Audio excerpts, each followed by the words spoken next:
Hello, namaskar, good afternoon, assalamu alaikum, everyone. You are watching exclusive interview series by SARIM. I am your host, Purkho Bheel, and we have very well-known personality with us, Mrs. Rachana Sunar ji.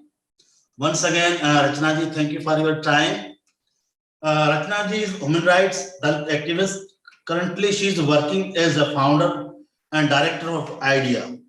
She is affiliated with Karnali Integrated Rural Development and Research Center, Nepal, and also working as a youth social activist. So once again, welcome and thank you, Rachana ji, for your time. You're welcome, Purkho, and I would like to thank you, SARIM, for organizing this such a great platform where people can exchange their ideas, and we all together we are reforming our society into a better place where all people can feel safe, secure, and happy. I am so much pleased to be here. Thank you. Thank you. So now we are moving to the question side. First, can you please tell us about your story? Where were you born and struggles you have been facing so far? Have you ever felt insecure and had or been treated unfairly or discriminated because of your identity? Yes, thank you for asking. I was born in a small village called Moseritol, which is located in Surkhet district in Karnali province. In Nepal, Karnali province is considered as more rural province where casteism is extremely high and people strongly believe in.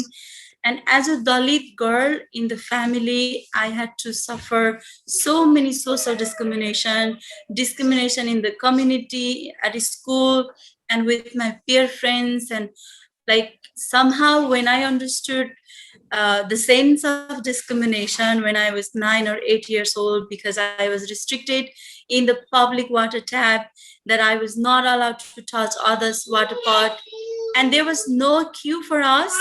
We had to wait until the last person when all the so-called non-Dalit people would finish. Then after I would get my turn to have some water. And that has impacted in my education also, because my duty was to fulfill the water tank in the morning. Like I had to go back and forth for 2 or 3 rounds to collect sufficient water for the entire day. And I had to wait until like hours and hours for my turn, even though I was there before them. And they had all the fortune to go and get the water. But me, I was like waiting there. So that has impacted on my education. I would be last at school, and I would get so much corporal punishment from my teachers that why you were late.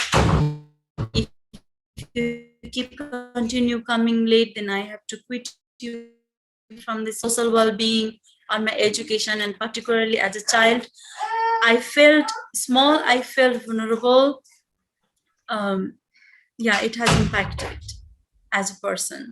Thank you for sharing about your sort of story. My next question is, what was it like for you to grow up as a Dalit woman? And what is the most challenging aspect of being a Dalit woman in Nepal?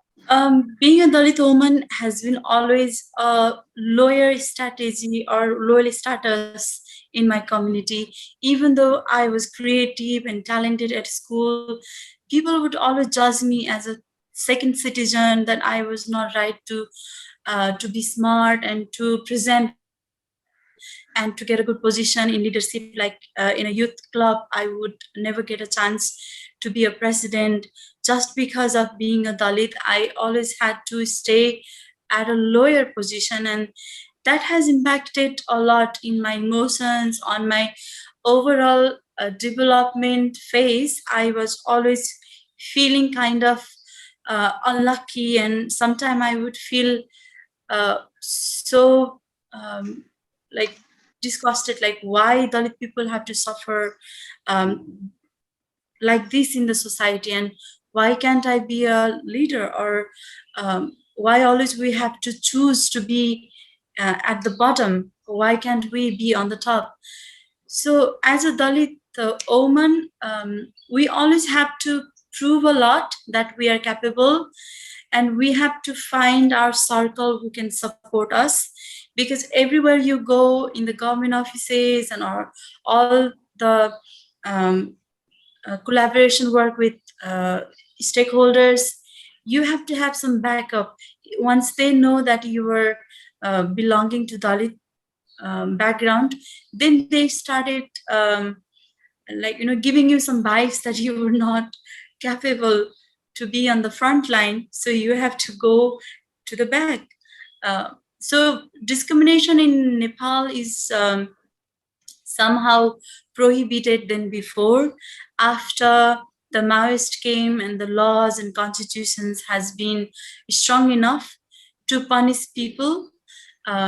With the Crime Act 2006, the act against all the discriminations, and that it says that no one should be accused or discriminated based on their caste, race, or religion. So that act made somehow feel protective way to Dalit people. But in the real life, in a real time, in the community, Dalit people have been discriminated in an indirect way. For example, if I would go and give my introduction, before the introduction part, people would respect me in a very polite way, and they would give me all the warm gesture. And after the introduction round comes, and if I say that, hello, my name is Rachana Sunar, and the judgment starts from then. She's from Dalit, and she's Dalit woman. And some people would be even act like a friendly friends, and they would come and say, are you sure that you are a Dalit woman? And I would say, yes, I am Dalit. And what made you to think that I am not Dalit? And they would say like, oh, you were so beautiful, you were smart, and you were very outspoken.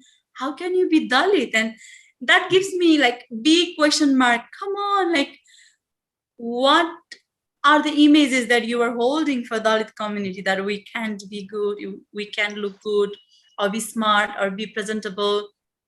So in the society's views, Dalit people are the ugliest, or bad looking, or poorest and neediest people, who don't have voice to speak up for them, or they are the most vulnerable people, that they are okay to be used for any matters in the society. So that makes me so sad.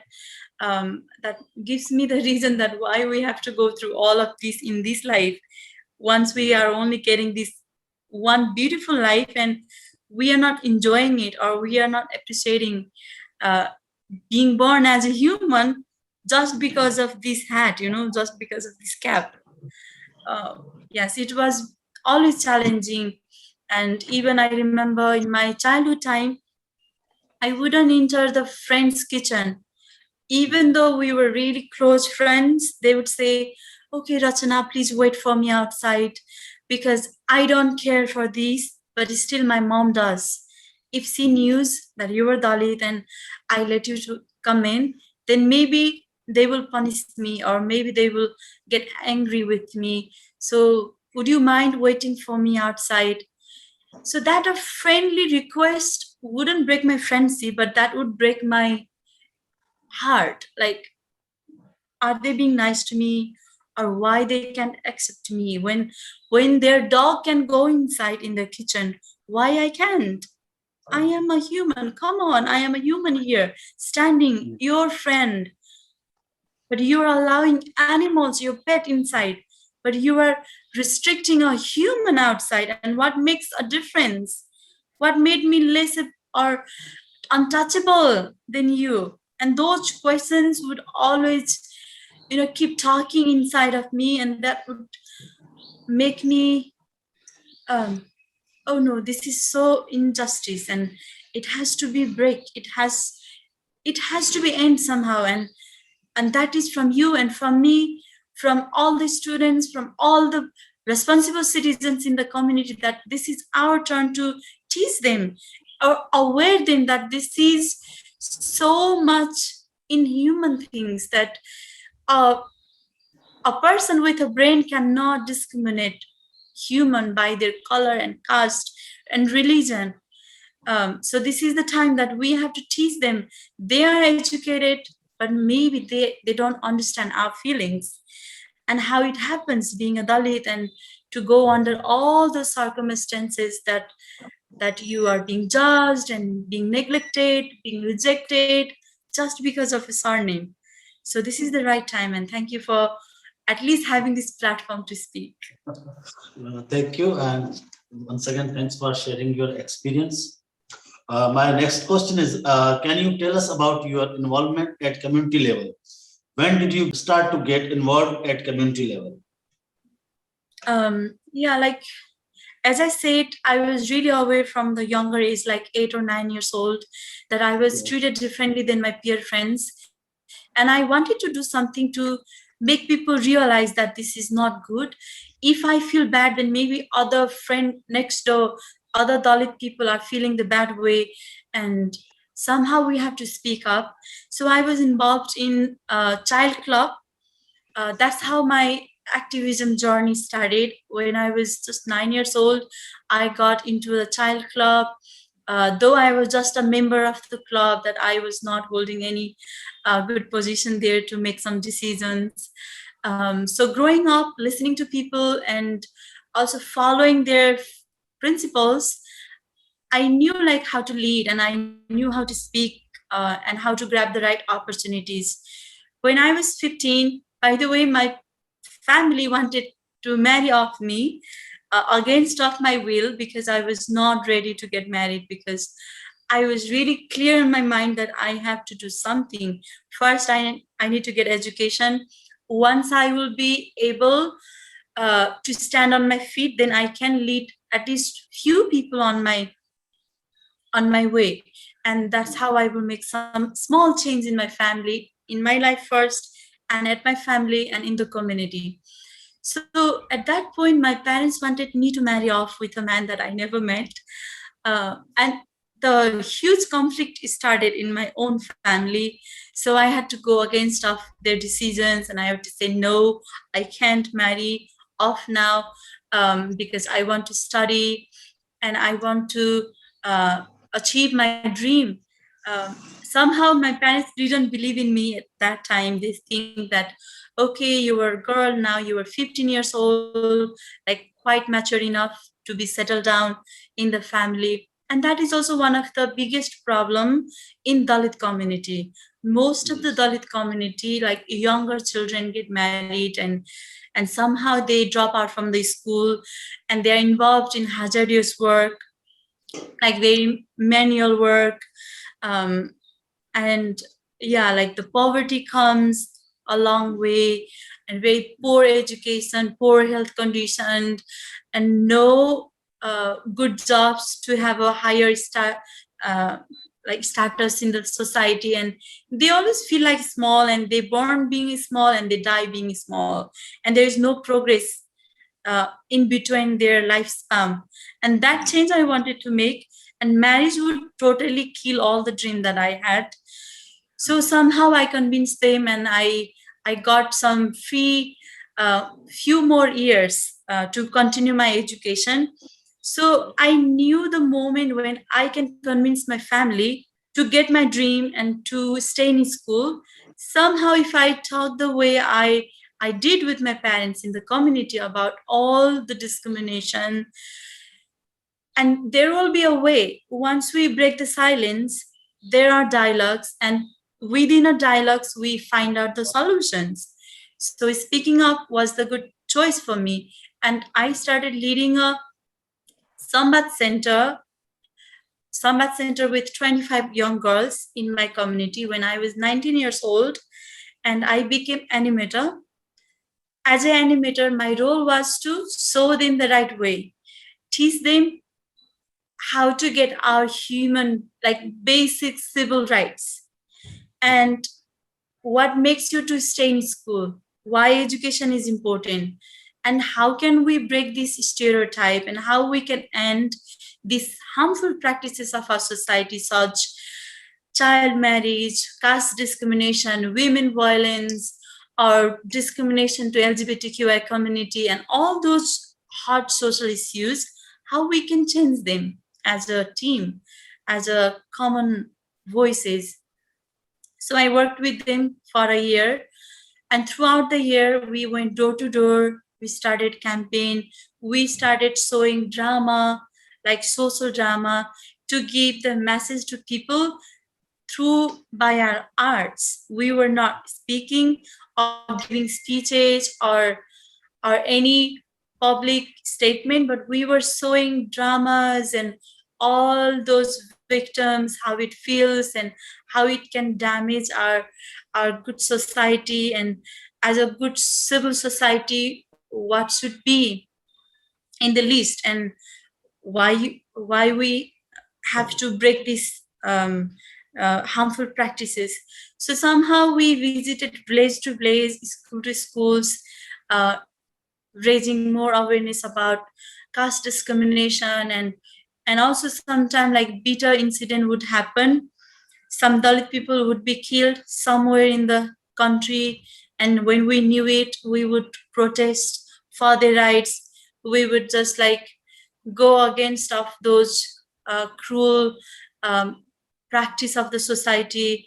So that's how I got involved, and we got heard, and we got also understood somehow, but still there's a lot more needs to be done in terms of having equality. But still, the one step we are taking are one step at a time, that I can say. Thank you. My next question is, as you have been working as a founder and director at Idea Nepal, kindly tell us about it and also brief us the focus areas, prime objectives, and movement of Idea. Like, how are you supporting and fighting for the rights of Dalits and deprived communities within Nepal? Thank you. Yes, I am the founder of Idea Nepal, and Idea Nepal is emerging organization. Though I would say this is all youth lead organization. The Sambat Center I worked in 2013. After a year, the program was phased out because it was a project, and we all know that project lasts until certain like 2 years, 3 years, 5 years, then it has to be end with certain purposes and achievements. So that's how Sambat got phased out. Within a year, I realized there was a power in group, there was a power in teamwork, that we were making a small change in the community, and I was not ready to give up on with those teamwork. I wanted to keep it continue. So I started running by myself as a activist, because I was not being paid or no financial support from the funding organization Kirak Nepal. Then I started running it myself as a campaigner, because I believe in the process, not project. Because process keeps going and going until we make some results. So for breaking those discriminations, or making some sustainable changes, we need to keep it as a process that has to go along. So the idea came as a second option, because we were working in a loose forum, and somehow that was difficult for us for the cooperation with other stakeholders, or sometimes writing for grants or for finding funds. It was critical as a loose forum, because we were not having any legal identities. So many people have suggested us, why don't you go and open an organization with a legally registered NGO, and then you set your goal, and then you also keep your process with it. So all the graduated girls and youth from Sambat, we united and we reformed Sambat into Idea Nepal. And Idea Nepal stands is investment for development, empowerment, and awareness. And our core goal is to end child marriage. That happens in our community a lot. And another goal is to fight against caste discrimination, women's violence, to end women's violence. And another is to provide the environment for all the vulnerable people to access their basic human rights. And also we support education, and we provide children with educational opportunities. Now we are associating with a school, we are running a school, and we are providing full sponsorship for those students who belong to very poor family, or kids with no parents, or kids with physically disabled parents who can't support or afford their fees and all the educational supplies. So we try to give them free education, and also we educate young mothers. We encourage them to go back to school, because the child marriage happens when the mother is around 18 or 19 years old, and they have babies, and those children come to the school.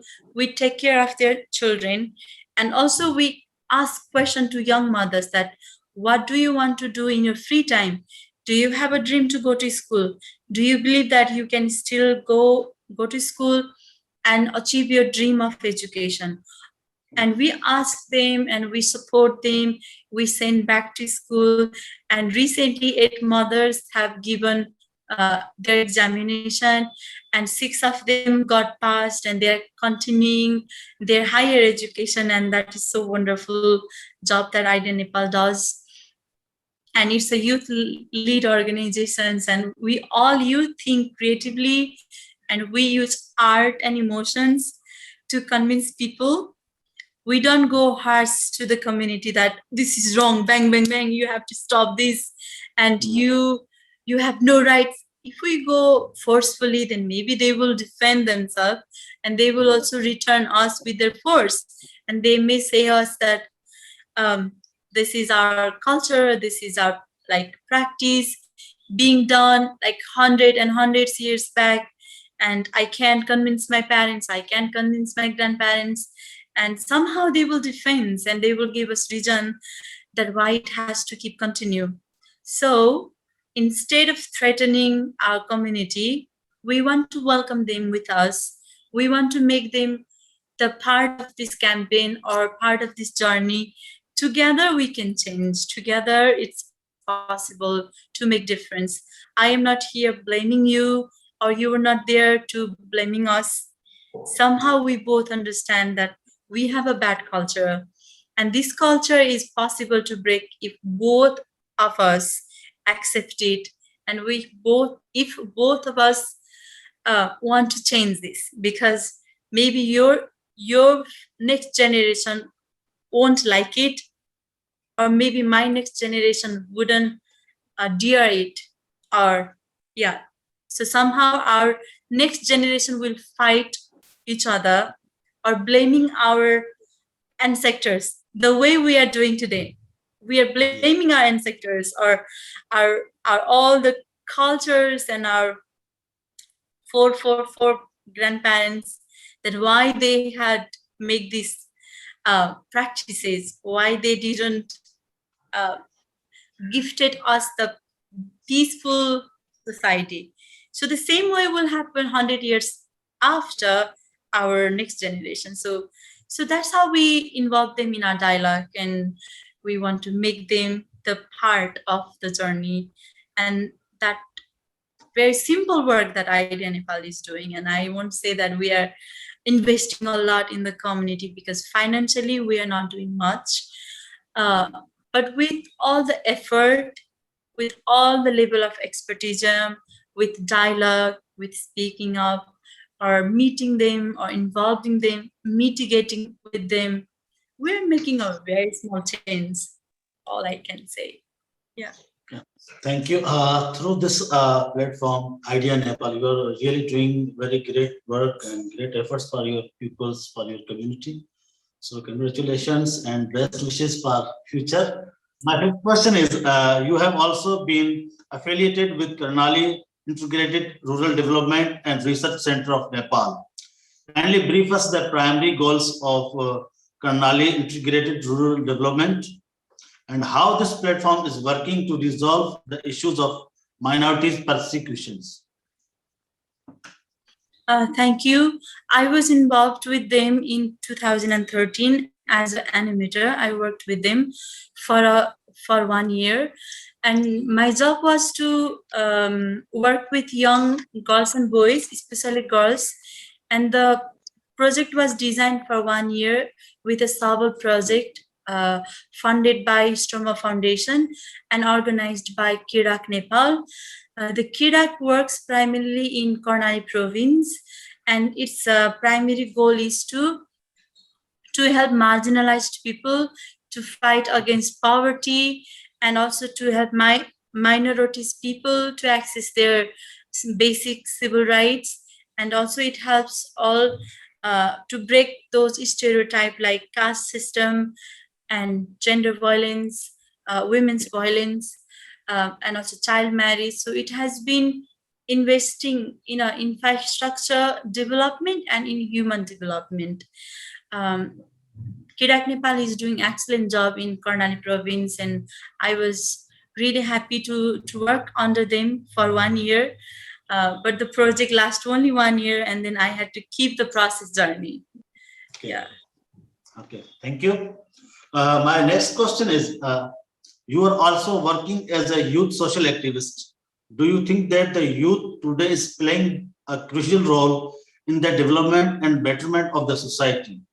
To what extent Nepali youth is contributing in the efforts of securing rights of Dalits?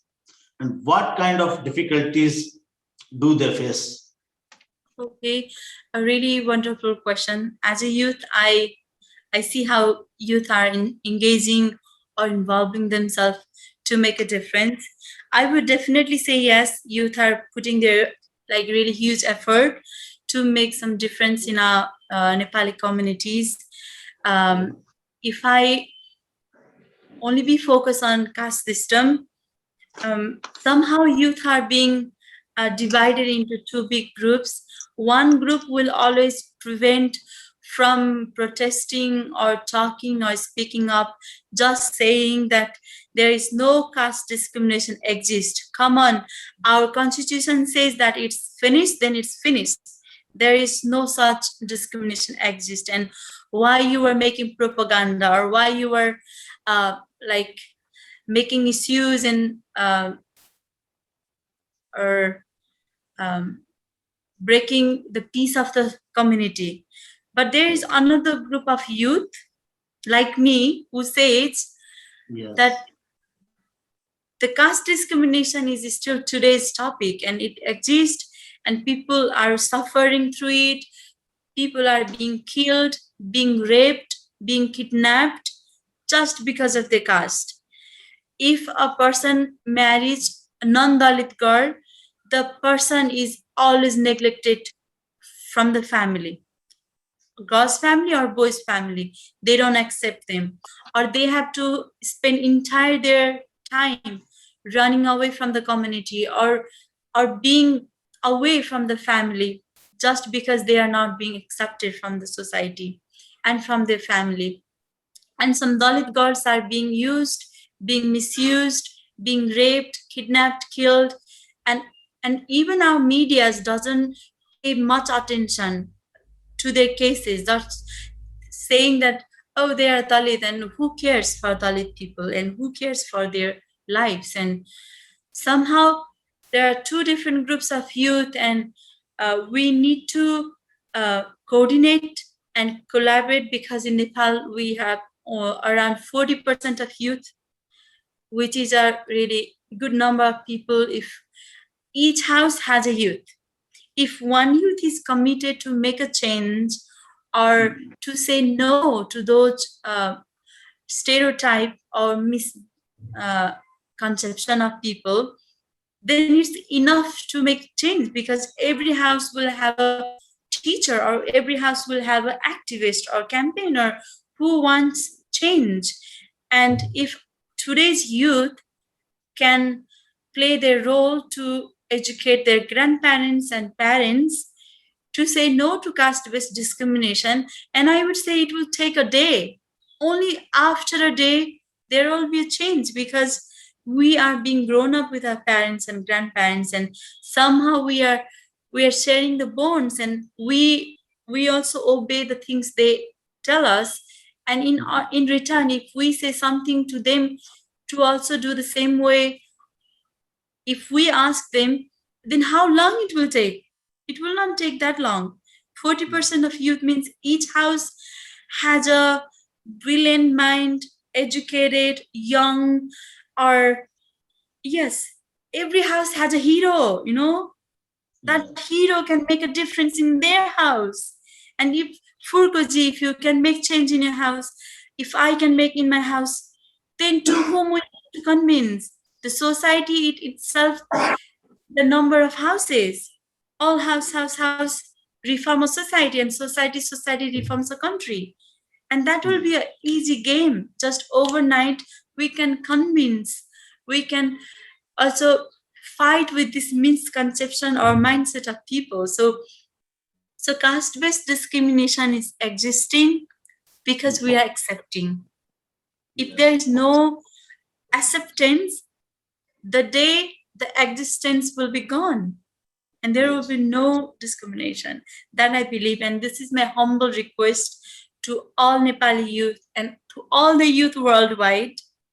You are hero, and you are born in your family to lead your family. And youth can lead the home, youth can lead the state, and youth can lead today's world. So why we are waiting for, and to whom we are believing that will make change or make difference? So yes. So, thank you. My next question is, every country has allocated certain quotas to facilitate the diverse populations. However, Dalits are usually deprived of quota election in mainstream domain like politics, economy, employment opportunity, and education. In your opinion, what measure can be taken to solve this issue? Thank you.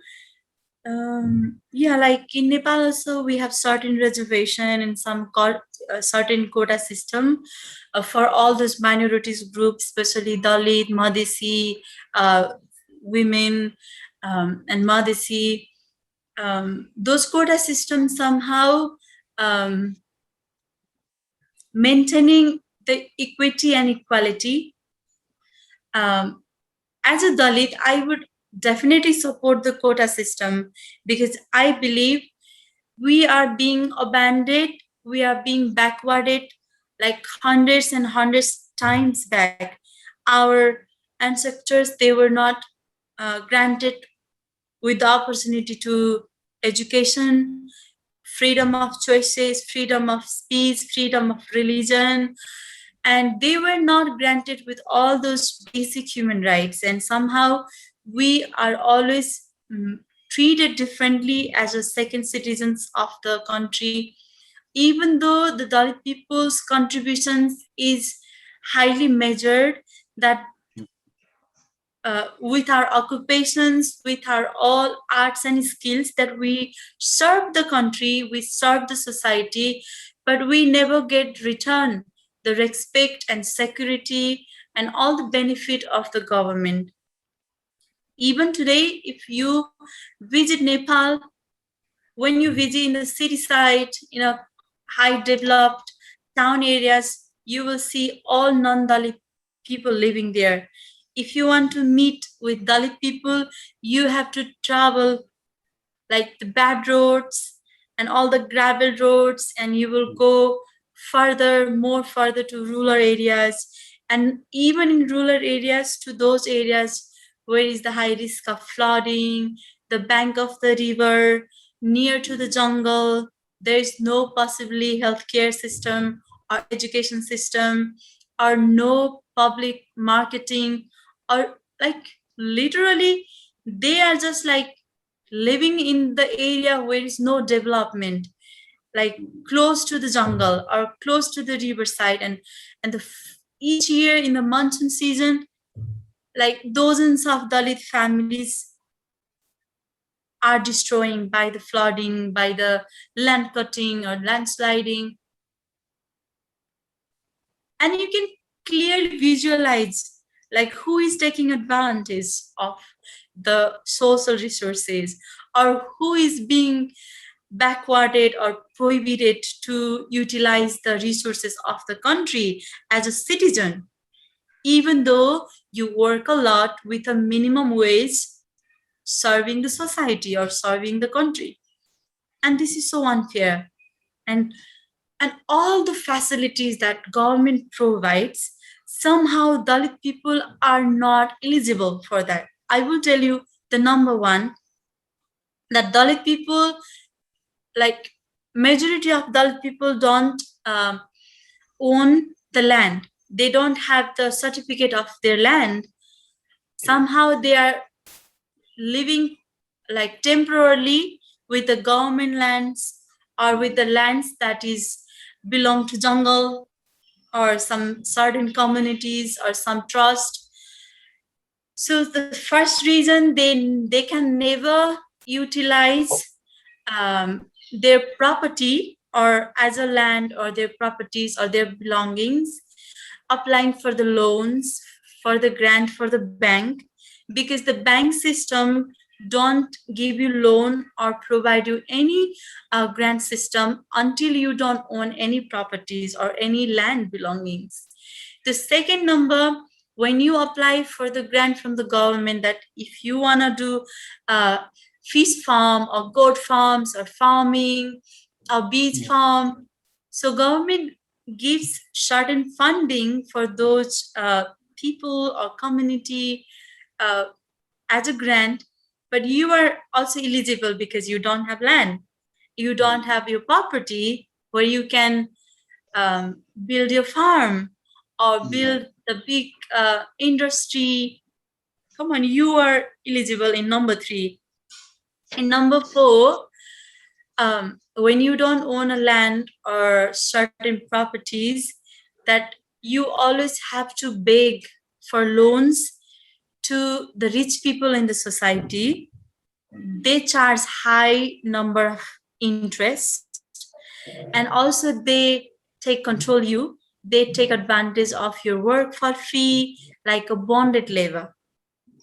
Certain amount you take, you can't pay them back, and somehow your children, your daughters, your son has to go there and be bonded labor until you can return the money.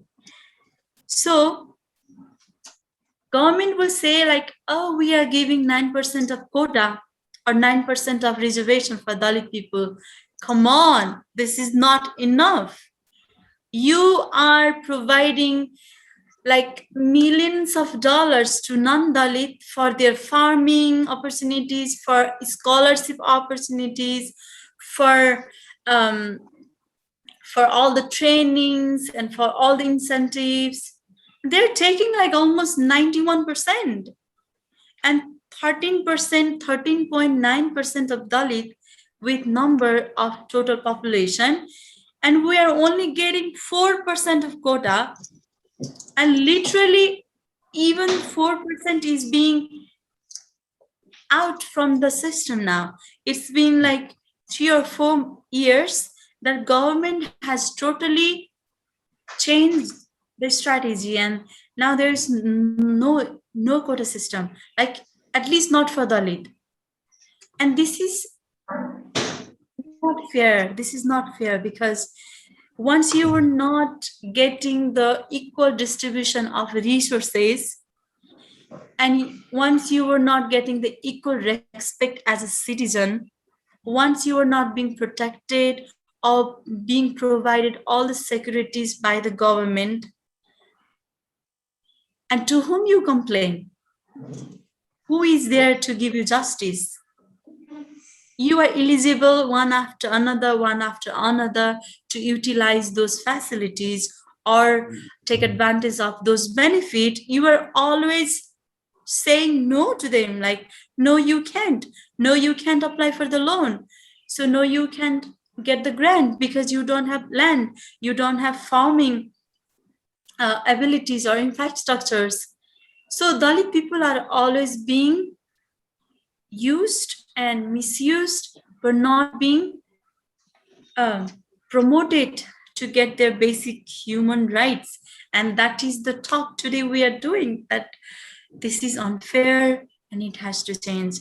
Please, my Nepali, Dalit, or non-Dalit friends, all the youth, have a study. Please do study how many Dalit are being doctor or taking advantage of doctoral scholarship. Because Dalit people, we drop out from school from 9th grade or 10th grade, we don't even like graduate. And what is the benefit of those scholarship for doctor, pilot, engineers? Are we being there? Are we being on the table? Because we are like really in the bottom, and we have to always go and beg for the loans to the community, rich people or community leader, who will also take advantage of the poor people, and poor people will be poorer, rich people will be richer, and there will be a huge gap. And if the government provides certain 4% of quotas for Dalit, oh, that is a big achievement, and people highlight that topic. Oh, Dalit people, you are getting quota system. Hello, you are not capable. Can't you compete with me? If you are able, if you are qualified or capable, come with me or fight with me. But they forget that we had a long way to come along. We had been bonded labor or misused or accused, or and we are still growing. We are growing in nature, or our mental status is being stronger. Now we are learning how to speak. Now we are learning how to take our rights, because now we are understanding that we are also human. Before Dalit, we are a human, and it will take time for us to compete you. And I don't say that we are less qualified to you. One day, definitely we will compete with no quota system, but until we reach to your level, until bring us to the table, once you bring us with the table, and we will play a real game on the table. So that is my message to all the youth. Thank you. My next question related to women's. According to the survey, each week 21 Dalit women are raped despite having constitutional law. In your opinion, why the rate of rape is increasing instead of decreasing? I think it will make me sad to answer this question, um, because the fact that Dalit people, Dalit women, Dalit girls are being raped and murdered after the raped, and being physically misused by the people, just taking advantage of their innocent or with their loyalty. People try to play with Dalit girl. I have seen lots of examples, and I heard from even my peer circle that they fell in love, and they are like having certain love affair, and they misused girls, or they just have the sexual relationship with the girls, and when it comes to accept them as a wife, and they just give a big reason that their family can accept, even though the boy loves the girl, but there will be no chance of togetherness, because the boy's family will deny, or they will not accept until they die. So in those conditions, those girls are being misused and somehow manipulated by their male friends, and it is being the easy way to escape that their family can't accept because of their caste. After taking advantage of their bodies and playing with the emotions, and somehow Dalit girls accept this because they just accept with their fate. Oh, this is my fate, my mistake, my caste, my weakness. if I would be non-Dalit, then he would easily accept me. Oh, he loved me. Somehow I can't go against of this, or I can't take off his face to the society. So this is the like really general condition, and there are still like more innocent young girls are being raped and murder after raped, oh, and even police are denying to um, register their cases, just saying that the case has not enough proof, the case can't go along, or you have to bargaining with money. If the boy's family provides you some certain amount of money, and be happy and get lost, so we can take your case. It sounds so easy to people, but for me it's like, why there is always Dalit people have to suffer? Why they can't register and do some research, and also um, punish those criminal mindset people, or have the victim? And why caste exists there in those cases? So this is the fact that Dalit girls and Dalit women, we have to feel insecure when we travel alone, when we travel outside, because I know very clear in my mind that there won't be enough people to help me in the time when I need. Maybe people will give some excuses and will escape away, because whatever happens to me, it will affect me, or maybe my caste, but not to them. That would be my problem, not theirs.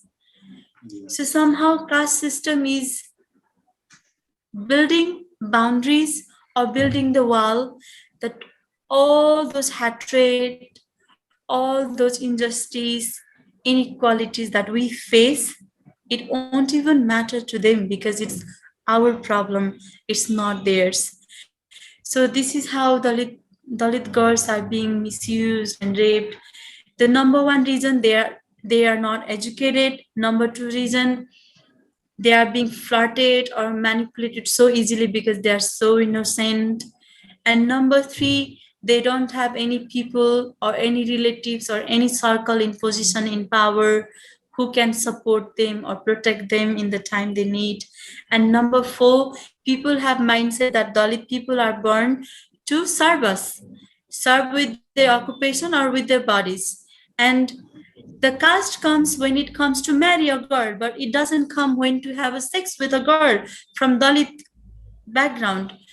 So somehow the people in our society having a state of their mind that Dalit peoples are born to serve and entertain us, or do whatever we ask them to do. So those are the reasons it's increasing instead of decreasing, because the first people are dominating us, the second people see us the lower uh, class of the community, the third, if it happens, no movement happens. Not many people speak up for us.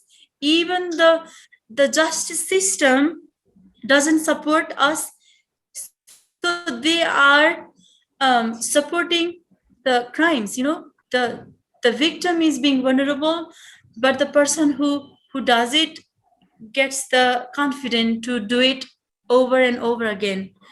So all those systems are highlighting these issues, and it's increasing day by day. So for the ending this, the government has to implement those laws in a sufficient ways, not looking at the people's caste, caste, class, or creed, or their really like religion. So they have to somehow make a strong policies and also apply in a sufficient way. So then it can be end. Thank you. My next question is, Despite sharing the same religion, upper caste Hindus alienates Dalit people and hardly consider them the part of their very religion. Why Dalit people lack religious protocol despite having the same religious boundaries? So yes, it's apart from my understanding about Hindu religion, because yes, there are so many discussion over the Hindu religion. Is this religion is making the caste system, or is Hindu religion is being biased on certain communities and also misleading people, or also spreading those misconception about caste system. So I think it has to be a topic to discuss one day, because there are so many aspects that we need to talk and we need to correct, because all those religious books are written in one time of period. So maybe the back then it was okay, people would understood, or people would like accept this, but now the time is changing, the demand is changing, the generation is changing, and today in 21st century, where people seek their comfort, their security and justice, and those religious books are old enough to justify what is the religion and how it has to be for all, not for only few people, in favor of few people. So I think the way we have changed our mindset, changed our lifestyles, the religious books has to be corrected, and it has to be rewrite from my understanding. So it has to be rewrite from the today's concept and for today's demand, what people need. And of course, in Hindu religion, it has divided into mainly four class, like Brahma, Kshetri, Rudra, Shudra, and Vaitsya. And all the Dalit people fall under the Vaitsya, and it means to be considered as a food, the in our body parts, the food. Yeah. Okay, then if you consider us as a food, then don't forget that you are standing with your foot. If you have no legs and no foot, your brain will not work. Your mind can't command your body to walk. If you don't have foot, then maybe you have to, drag yourself, but you won't be able to run and walk or stand proudly, or to see your height with your head and chest. Your foot is also most important, that you have walked along. So in Hindu religion, only few priests preach that with very limited knowledge. But I wouldn't say that priest who has a wise knowledge and wisdom, they would always fight against a caste system, because they know the truth and they are wise people and they have wisdom. They would never ever consider people Dalit, untouchability, and they are impure. But priests with limited knowledge, with no schooling, with no understanding of religion, would always argue and mislead people that we have to maintain this caste system and we are the Brahmins, we are the highest and superior people in the community, and we should never let Dalit people in our house, in the temple, or in the policy level. So it has to be a different discussion, I guess. Okay, thank you. My next question is, Ms. Rachana. There are 260 million Dalits people around the world who are usually considered at the bottom of the hierarchical caste system determined by birth. Despite sharing the considerable amount in South Asia population, Dalits are deprived of basic rights like land and property rights. Why is this so? I think I have explained a lot about land system and properties related, because Dalit people are being vulnerable. Their economical status is lower, they are poor, and when they are poor, they are too busy to fulfill their basic needs, just 2 meals in a day. They don't even seek their other human rights. They are not sending their children to school for education. Even they are fully wounded and sick and severe ill, they are not getting the right to health care.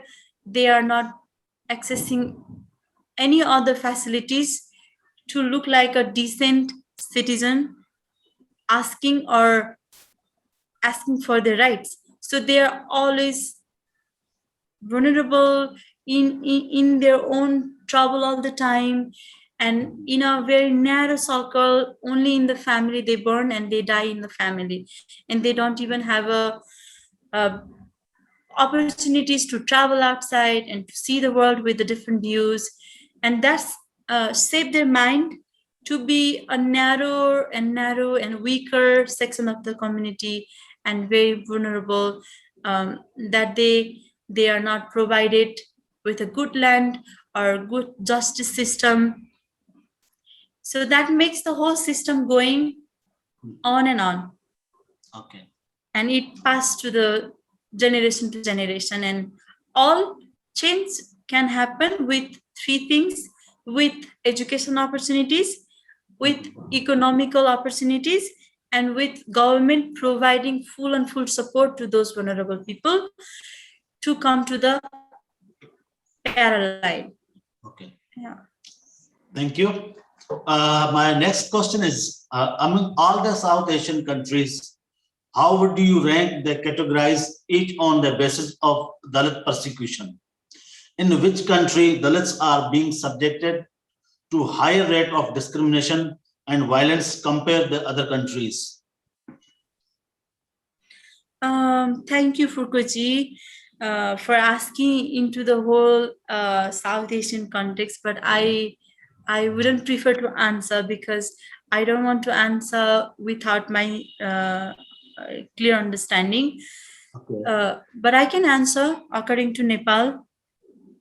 In Nepal, there are like 13.9% of population exist, and through the study, almost 34% of discrimination happens because different agencies are doing research, and also the research data are different according to the needs of the organizations and how they have come along with the research.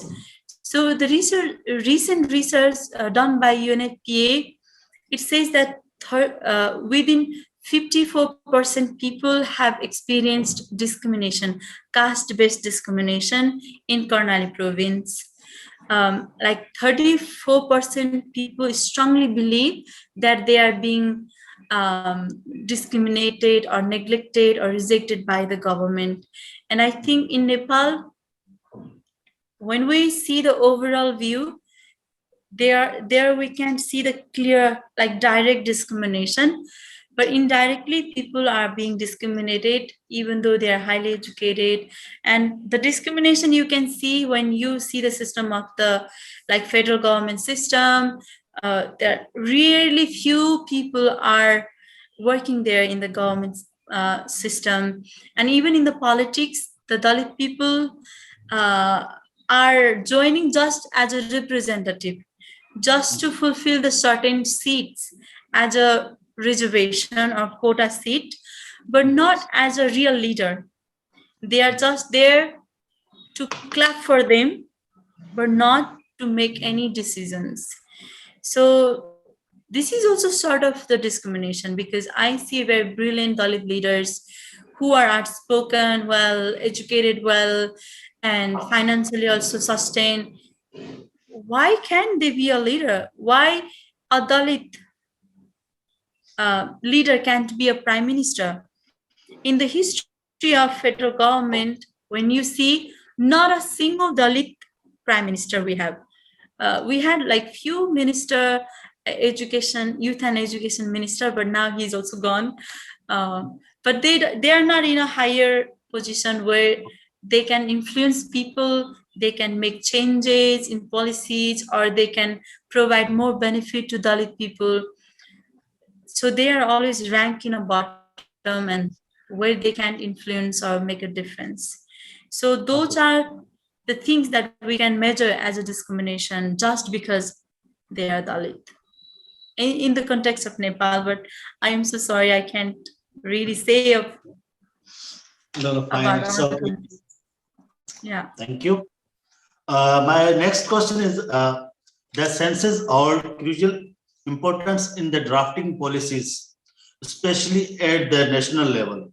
In your opinion, to what extent can the caste census help eradicate caste discrimination? And what are the benefits of caste census, and what sort of challenges and obstacles are in the way of holding the caste census?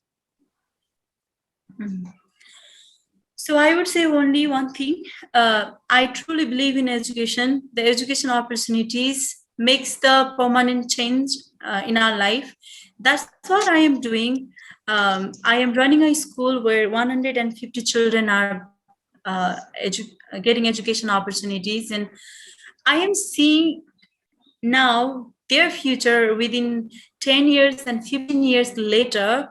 I want to see them as a leader, as a country runner, as a doctor, engineer, or teachers, or good human first. So we all need to provide educational opportunities to all the Dalit children, not only Dalit children, to all the children. And one thing I believe in, we have to stop saying that in Nepali system we say lower caste and upper caste, lower caste and upper caste, and I prefer saying Dalit people and non-Dalit people, and there is no discrimination itself. When I say I am the lower caste and higher caste, I am promoting them to be a higher caste. So altogether, we as a community, we as a society, we have to change patterns, the way we express it, because somehow we are passing the same information to the next generation, saying the upper caste and lower caste, and somehow our children, in their mind, they start thinking that I am the upper, I am the top, and you are the low, you are the bottom. So we have to change on those behavioral practices, because caste system is exists because of our social constructivism and behaviorism are the major 2 points who is keeping this caste system. Society is constructing this caste based discrimination, and it's passing from one generation to another. And second is behavioralism, that Dalit people are mentally, we are weaker and we somehow accept this, and the non-Dalit people somehow feel superior and they want to take advantage of this, and they present themselves as a higher, and they are behaviorally, they are practiced from over decades, over years and years, and we are superior, and we have to keep this continue insidely, because people want to see change in others house but not in my house. I want Dalit and non-Dalit get married, but in other house, common but not in my house. Not my children, not my sister get married to the Dalit people or non-Dalit people. So that's how people are making their behaviors, accepting this and keeping within us silently. So only one thing can fight or change this is educational opportunities. If they are educated, they will grab opportunity worldwide. Come on. If Nepali government doesn't provide such opportunities, what is stopping you people? You go outside, you visit the world, you grab the opportunities and come home with change, come home with hope that this is the right time to act, because we should not limit our boundaries, because the circle is now growing up, and now we are calling ourselves as a global citizens. If the justice is not in Nepal, maybe out there. So go and have a collaboration, work outside, learn outside, get education, and be prepared and come home and change this stereotype.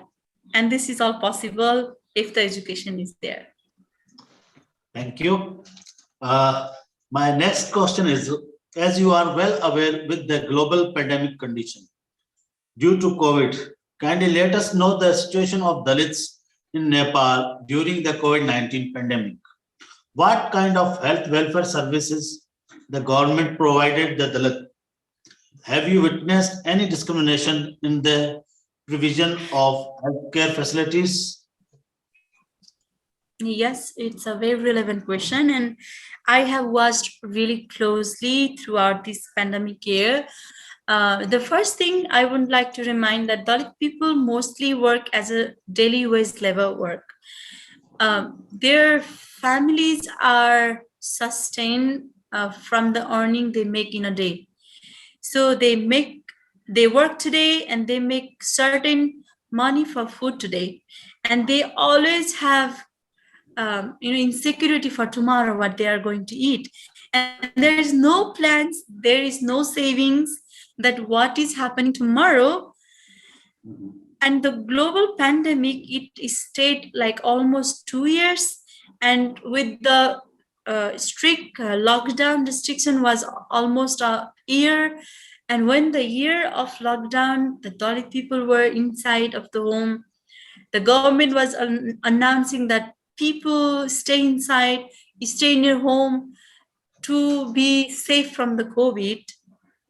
But people were threatening from hunger.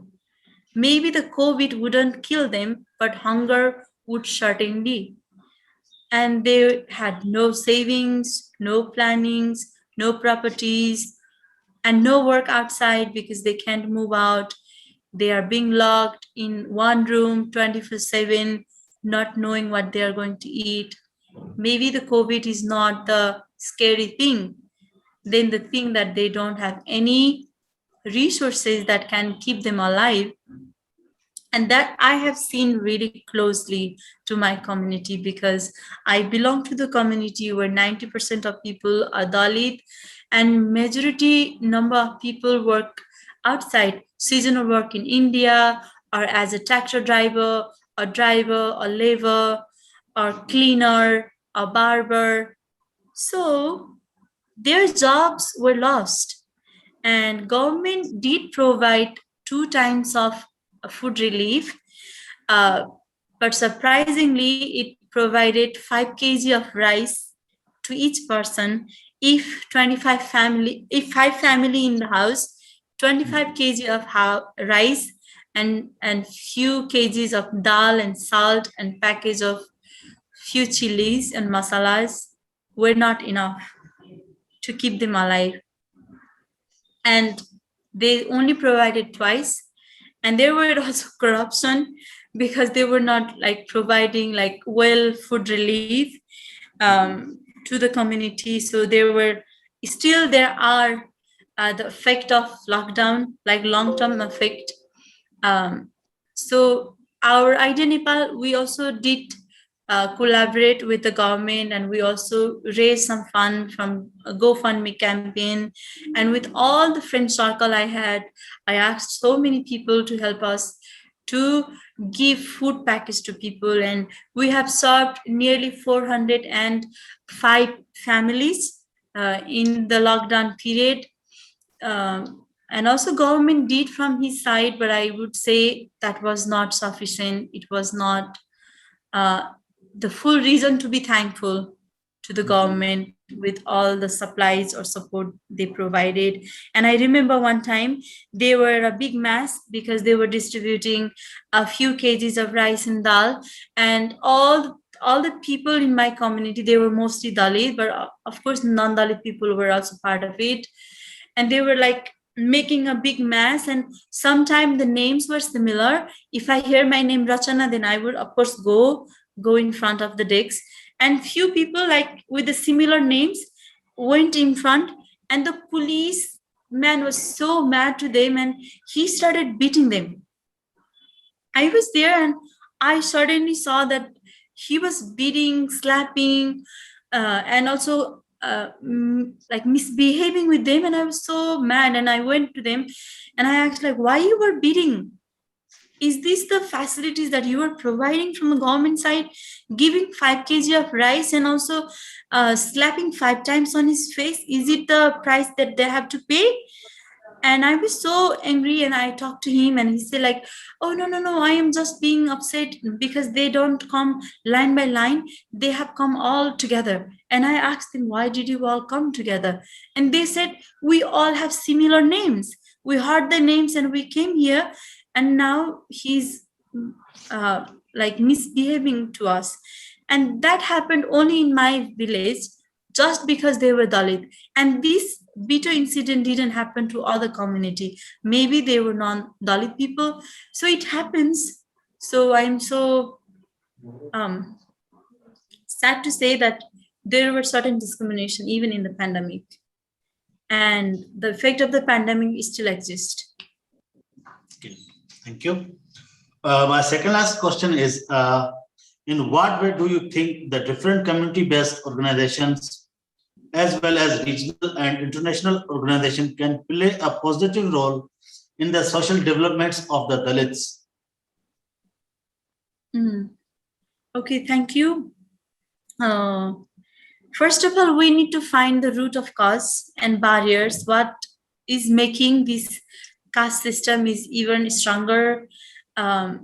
So when we find out the roots, the religion will come, the Hinduism will come, some religious leader will come along in the front line, and some people with arrogant behavior that we are superior and we have all the rights for granted to misbehave you or to misuse you.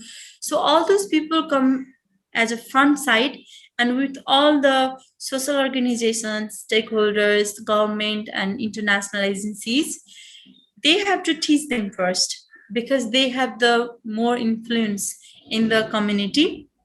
And also, my another suggestion is all the organization all prefer to go into the Dalit community directly and to work with Dalit people, or to help them with certain amount of money, with certain facilities only to Dalit people, in terms of lifting up or lifting their lifestyle and making some change. But I would rather work in different way.